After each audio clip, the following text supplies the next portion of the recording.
Olá, pessoal, sejam bem-vindos a mais uma lição da Escola Sabatina, com texto, com profundidade, com Joyce. E com a gente também, estamos hoje em boa companhia, temos a nossa irmã Elisa, a nossa irmã Bruna, sejam bem-vindas, pessoal. E você também que está do outro lado da tela, também seja muito bem-vindo. Se você não é inscrito, pode se inscrever no nosso canal. O editor vai colocar magicamente aqui na nossa tela, né, para você acompanhar. @DioIC Brasil também, nos siga nas redes sociais e compartilhe com o máximo de pessoas que você conseguir na sua igreja, na sua família, na sua escola e que mais pessoas possam conhecer a mensagem do Evangelho da salvação em Jesus. Amém? Antes de nós começarmos o nosso estudo, nossa recapitulação, nós vamos orar. Então, você que está aí também nos acompanhando, curve sua fronte, vamos falar com o nosso Deus. Querido Deus, nosso amado Pai, Senhor, estamos aqui para te agradecer pelas bênçãos, pelo privilégio de estarmos também para estudar a tua palavra. Que o Senhor possa nos usar grandemente, que o Senhor também possa acompanhar as pessoas que estão assistindo do outro lado da tela e que o teu Santo e bom Espírito possa nos guiar a toda a verdade. Nós te pedimos, em nome e amor de Jesus. Amém. Muito bem, lição 8, a gente vai continuar falando, né, sobre Josué, sobre essa história tão interessante da Bíblia. E a primeira pergunta, para a gente já dar início, é a seguinte: qual a razão da destruição do povo de Canaã? Podemos encontrar justiça e misericórdia por parte de Deus nesse juízo? E aí, pessoal, o que vocês acham? Bom, eu tenho certeza que Deus é justo, né? Na sua palavra nós encontramos que ele é justo e que ele é misericordioso. E o povo de Israel, antes de eles saírem do Egito, antes mesmo deles chegarem lá, Deus tinha profetizado, né? Mandado uma promessa que Abraão seria um pai de uma grande nação e que certo tempo o povo dele ia ficar no Egito, mas que logo seria liberto. E então, isso com certeza, os outros povos deveriam ter ouvido da bênção que Deus tinha dado para Abraão e de tudo que ele tinha prometido para Abraão. Então, eles tiveram um tempo de misericórdia, né? Mas o que aconteceu com o tempo de misericórdia que eles fizeram? O que eles fizeram com esse tempo? Não aceitaram. E foi a ruína deles, que Deus tinha que exercer a justiça dele. Então, nós encontramos misericórdia. Com certeza, Deus deu tempo, mas eles rejeitaram. E isso foi a destruição que ocasionou para eles. Deus não quer o mal para ninguém, até porque Deus não tem essa de predestinação com Deus, né? Mas o ser humano escolhe o caminho que ele quer seguir. E não foi diferente, né? Eles rejeitaram. Um exemplo também a gente vê na história de Saul com os amalequitas. Deus tinha pedido para Saul que extirpasse com todo aquele povo dos amalequitas, né? Porque eles passaram séculos antes, né, sendo perversos e a sua perversidade foi muito grande. Mas você para pensar, mas por que Deus pediu até que os animaizinhos fossem mortos? Porque Deus sabia que aquilo não ia mudar, aquele caráter perverso daquelas pessoas não mudaria. E ele tinha que exercer a justiça deles, porque Deus é justiça, né? Então nós vemos a misericórdia de Deus por 400 anos, né? Mostrando a misericórdia para aqueles povos gentílicos, né? Daquelas gerações, mas eles não aceitaram, rejeitaram, né? Então foi por causa disso, né? Eu gostei muito do que a Bruna falou, e aí, enquanto ela falava, me veio duas outras histórias, dois momentos que eu acho que dá pra gente fazer um paralelo. O primeiro deles é Nínive. Era uma cidade que ela era completamente corrupta, cheia de problemas, mas eles aceitaram a mensagem que Jonas levou e eles se converteram, eles não foram mais rebeldes, então, por isso que não foi destruído. Elisa, se eles tivessem permanecido, teria sido destruído, ponto. Aí, lembra o que aconteceu com Sodoma e Gomorra, né? Se tivesse uma pessoa lá que fosse íntegra, Deus não teria destruído, mas não tinha nenhuma. E não foi por falta de advertência, não foi por falta de instrução, foi por causa da rebeldia das pessoas de lá. E aqui não é diferente. Como a Bruna falou, desde a época de Abraão, eles foram instruídos, eles foram falados, tudo isso que estava acontecendo. Então, passou mais de 400 anos e a posição do povo não mudou. Eles estavam em estado de rebelião com Deus, né? E se você for para pensar, esse tempo que Deus deu foi um tempo de misericórdia, porque foi o tempo que Deus deu para que eles pudessem se voltar para os caminhos do Senhor, né? E até para a gente isso fica hoje, né? Deus dá um tempo de misericórdia para cada um de nós, né? Para a gente, como planeta Terra, como pessoas, enfim, para que todos possam conhecer Ele também, né? Então, acho que isso é importante também de falar. E uma curiosidade que eu adorei saber, né? Que é muito bonita do meu ponto de vista, é que até a lição comenta que o livro de Josué é um dos livros que ele é, assim, o mais cheio das misericórdias divinas. Eu achei muito bonito. Então, a gente está tratando sobre esse tema num livro que fala sobre a misericórdia e não sobre o juízo de uma forma de castigo, de punição, mas o juízo é para o bem, porque, assim, como que eu posso dizer? A pessoa não vai mais mudar. Ela está naquele estado de rebelião e ela só vai ter uma autodestruição. Então, até o juízo de Deus, no fim, é um ato de misericórdia também, né? Exatamente, a gente pensa também na misericórdia do Senhor em outras situações de povos pagãos, de povos que tinham, né, quis se arrepender, mas eles escolheram o caminho ao contrário, né? Sodoma e Gomorra, antes de Deus enviar a chuva de fogo, eles foram libertos por Abraão, né, naquela batalha ali dos reis de Canaã, e então, eles sabiam da religião de Abraão, eles sabiam do caráter de Abraão, eles sabiam, né, que Ló, mesmo com todos os defeitos, era um adorador de Deus. Então, eles estavam ali com conhecimento em mãos, né, mas eles escolheram rejeitar. O povo de Canaã, a mesma coisa, porque lá no Egito, as pragas, né, tudo aquilo que Deus fez por Israel, as outras nações ficaram sabendo, né, mas eles cederam, né, ao próprio coração duro e impenitente. Então a gente sabe que aqueles povos eram povos terríveis, né? Os povos que moravam em Canaã. Então Deus teve que eliminar pensando no bem comum, né? Pensando em toda a humanidade, porque se ele não tivesse, né? Assim como no dilúvio, em Sodoma e Gomorra, se ele tivesse deixado os cananeus, né, vivos, eles iam contaminar tudo, né? E a terra seria infelizmente corrompida. Então a gente vê a misericórdia de Deus tanto para os fiéis quanto para os infiéis, né? Porque foi o fim de uma vida miserável e também a justiça do Senhor, né? Contra o pecado. Então isso é muito bonito de ver o caráter do nosso Deus. Bom, vamos à pergunta 2. Vamos continuar aqui. O que a aliança do povo de Gibeão com Israel mostra acerca do amor e da paciência de Deus? Então parece que teve um povo, uma cidade que se arrependeu e foi buscar refúgio em Israel. Não foi isso, pessoal? Sim, e Deus teve misericórdia daquele povo, né? Mesmo que eles tenham agido de uma forma não tão certa, né? Eles tiveram o favor de Deus, né? E isso mostra que o Senhor, ele alcança a todos. E a todos que aceitarem a sua voz, né? Como lá em Apocalipse fala, se ouvirdes, né, a minha voz e não endurecer-vos o coração, né? Deus entra no nosso coração e ele faz morada.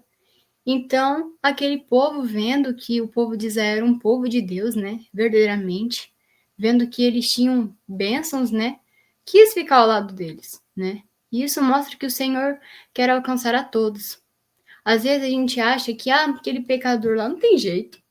Mas Deus é tão maravilhoso e tão misericordioso que ele, mesmo vendo a condição do ser humano, ele, com seu Santo Espírito, trabalha no coração para que se achegue ao arrependimento. Que bom que nós temos essa oportunidade, né?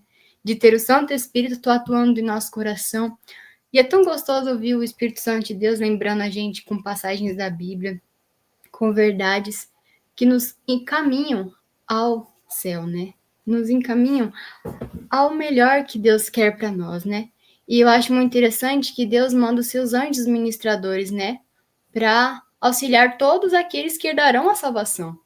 Então, mesmo que aquilo que não pareça do jeito que era o correto, Deus pode transformar uma maldição em uma bênção, né? E assim que aconteceu com o povo de Gibeão, né? Eu acho muito bonito isso, como a Bruninha falou, e é interessante que a fidelidade, até a lição comenta, né? Que dos gibeonitas atravessou gerações. E uma coisa que, enquanto ela falava, também me fez pensar bastante, a questão de que a mensagem da salvação é para todos, né? Como a gente ouve, né? Na época, a gente ouve. Quando a gente lê, que fala na época de Paulo, né? Que é aberto para todos, para os israelitas, para os gentios. Isso tudo é uma forma que a gente tem de entender mais para frente o que Jesus também quer. Ele nunca segregou o povo de Israel e falou assim, não, só vocês vão ter salvação. Não, eles seriam um conduto pelo qual os outros povos teriam salvação também, né? E o desejo de Deus era justamente esse. E aí na lição, eu acho interessante que, mesmo eles tendo enganado os israelitas, eles entenderam o que aconteceu, né? E Deus foi misericordioso com eles. Eles se tornaram servos do santuário e foram responsáveis por cortar a lenha, carregar água, e ao servirem o santuário, abandonaram a idolatria e passaram a integrar ao povo de Israel. Eu achei isso muito interessante, porque eles não precisavam, tipo, ter se tornado, como é que eu posso dizer, servos no santuário. Poderia ter acontecido outra coisa, mas Deus via o desejo deles de fazer as coisas certas, por mais que eles tivessem enganado, que não estava ok, mas depois eles estiveram no trabalho com o Senhor, e você viu como é interessante a fidelidade deles atravessou as gerações, né? Que eles realmente tinham o desejo de fazer o certo, mas estavam com medo no primeiro momento, né?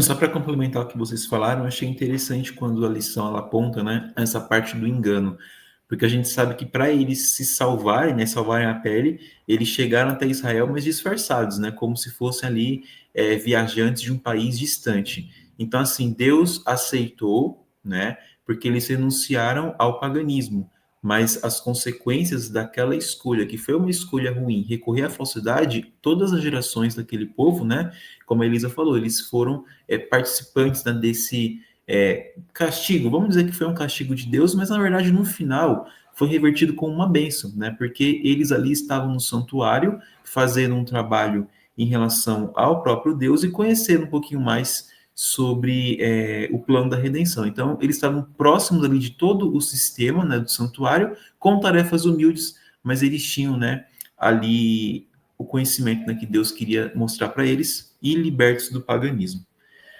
Bom, vamos para a dica de OIC. Vou pedir para o editor colocar a vinheta para a gente acompanhar aqui.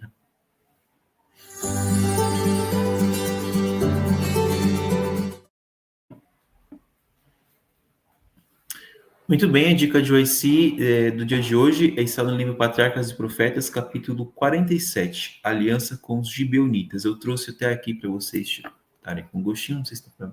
Bom, minha câmera tá. Bom, vocês estão vendo, né? Aqui dá para perceber que é um livro. Então, o capítulo 47, vocês vão ler e vocês vão perceber que a serva do Senhor, ela detalha, né, o que aconteceu com aquele povo, mas tem uma parte que eu achei muito interessante que eu vou separar para o final, né? Eu não combinei isso com a equipe, mas eu vou deixar para o final e eu vou ler com vocês na pergunta 3 e o editor também pode colocar a pergunta 3 para a gente continuar aqui o nosso estudo.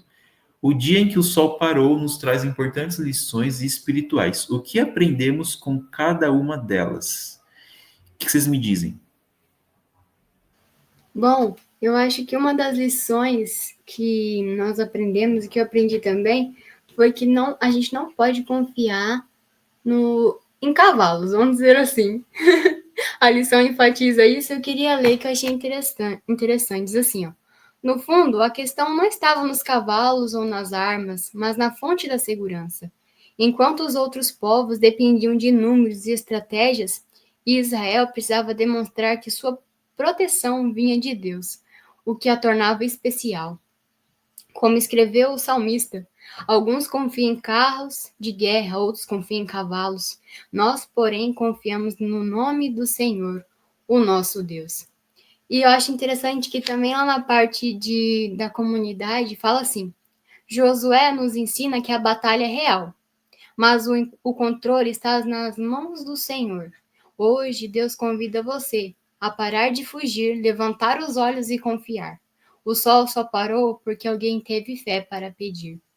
Então, a gente precisa ter fé, confiar no Senhor. Muitas das vezes, nós seres humanos, talvez ninguém tenha cavalo aqui, né? Mas, no sentido, a gente confia muito demais no nosso emprego, um exemplo. Na nossa... não, tenho emprego, essa é a minha confiança. Eu vou conseguir pagar minhas contas, ter o meu alimento, pagar isso, daquilo, aquilo outro, né? Só que a nossa confiança tem que estar no Senhor, porque Ele é o que provém tudo isso daí pra gente, né? E é tão gostoso a gente confiar no Senhor, porque Ele é tão poderoso, e exercer a fé. Porque o povo de Israel teve fé, né? Josué teve a fé de pedir para o Senhor. A mesma coisa a gente precisa hoje. Será que nós precisamos? Nós precisamos das bênçãos espirituais. Será que nós estamos dispostos a pedir com fé e recebê-las? Então, precisamos tomar para si essas promessas e pela fé agir de conforme.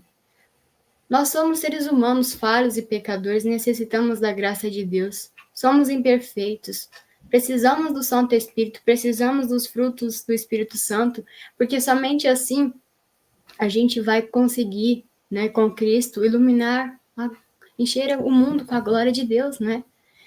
Então nós precisamos pedir isso. O Senhor está apto, está querendo nos entregar, mas às vezes o nosso vasinho é muito pequenininho ou está virado de cabeça para baixo, tampado, né? Então, a gente possa pedir com fé ao Senhor essas promessas, né? E assim como ele foi com o Josué, imagine parar o tempo. Isso é algo que eu acho muito incrível. Imagina parar o sol lá e a lua também. Então, os dois estavam ao mesmo tempo, né? A lua e o sol. Eu acho muito interessante isso, porque imagine o Deus poderoso capaz de fazer isso. Não é capaz de parar o tempo para que eu possa me preparar para estar mais perto dele? E isso foi um momento muito especial, porque imagine, ele teve muita fé, né? E também uma lição que eu tirei foi que ele orou. Quem ora muito tem o poder de Deus, né? Que a gente possa ser assim também, né? Precisamos muito nesses últimos tempos, né? E ele nunca muda, o Senhor Jesus Cristo. Eu também, algumas coisas que eu achei que são interessantes, e eu acredito que a primeira delas, ela é fundamental para todas as coisas da nossa vida, sobre quem Deus é, ele é soberano. E se a gente não tem esse discernimento, a nossa vida meio que parece que vai desmoronar, que você fala assim, agora, quem vai ser por mim? Vai bem dentro do que a Bruna falou, né? Então, quando a gente tem esse discernimento que Deus, ele é soberano, que ele tem poder sobre todas as coisas, a nossa fé é fortalecida, ela é regenerada. Isso eu acredito que é extremamente importante. Então, ter a certeza de que ele está no controle da nossa vida, de que não importa o que aconteça, não importa que o chão não seja mais chão, ele vai estar cuidando da gente. E também, que eu achei muito legal que a lição fala, e também faz a gente pensar, né? Que Deus é o único Deus, ele é o verdadeiro Deus, ele é o dono sobre todas as coisas que existem, e só nele a gente tem o caminho para a vida realmente, sabe? Eu acho que isso são 2 pontos, a Bruna arrasou também, que eu acredito que são importantes e a gente pode ver de uma forma bem prática também. Bom, acho que depois desses comentários, né, tão inspirados pelo Espírito Santo, a gente poderia finalizar, né, mas a gente sempre tem a palavra do Senhor como um tesouro que nunca se esgota, né, então a gente se esquece muitas vezes que aquela batalha, né, que, como a Bruninha comentou, onde Deus, ele, de forma miraculosa, né, ele entrou no templo, na natureza, foi para salvar também, né, o povo de Gibeon, porque eles estavam ali pedindo auxílio, então Deus foi misericordioso com o povo que era pagão, mas se arrependeu, se converteu, assim como Raabe, né, encontrou misericórdia, assim como tantos outros, né, gentios ao longo de toda a história encontraram abrigo em Israel, encontraram abrigo, né, no coração do nosso Deus. E olha só, a palavra do Senhor fala, né, no capítulo que eu mencionei, capítulo 47 de Patriarcas e Profetas, que o homem, né, que ordenou Josué, Sol, detente em Gibeon, e tu, Lua, no vale de Aijalon, é o homem que durante horas ficou prostrado em terra em oração. Os homens de oração são homens de poder, como a Bruninha comentou, e aqui a serva do Senhor, ela complementa, né, no seu livro. Então é um exemplo para nós, né, homens e mulheres de oração, para que nós também possamos reclamar as maravilhas de Deus na nossa vida. Amém? Então, nós queremos agradecer a cada um de vocês que estão nos acompanhando. Então, não se esqueça mais uma vez de compartilhar, né, o nosso conteúdo nas redes sociais, com seus amigos, e que no próximo estudo você também esteja aqui conosco para nós continuarmos juntos, né, em estudo e em oração também. Amém? Então, vamos finalizar, né, falando com o nosso Deus, com o nosso Pai. Então, você pode curvar sua fronte, vamos falar com o nosso Deus. Querido Pai, amado Deus, muito obrigado, Senhor, por este estudo, obrigado porque nós temos certeza que o Senhor é um Deus de misericórdia, de justiça, mas também é um Deus de amor, e que o Senhor não irá rejeitar nenhum daqueles que buscarem refúgio em tuas asas. que o Senhor possa nos inspirar com este amor, com fé, com zelo, com esperança, e que a cada novo dia nós possamos crescer em conhecimento perante a tua face. Fica conosco, nos proteja, nos guarde de todo mal e nos desperte também para mais um estudo nos próximos dias e próximas semanas. É o que nós pedimos em nome de Jesus. Amém. Muito bem, então, até a próxima, pessoal. Fiquem com Deus e até mais.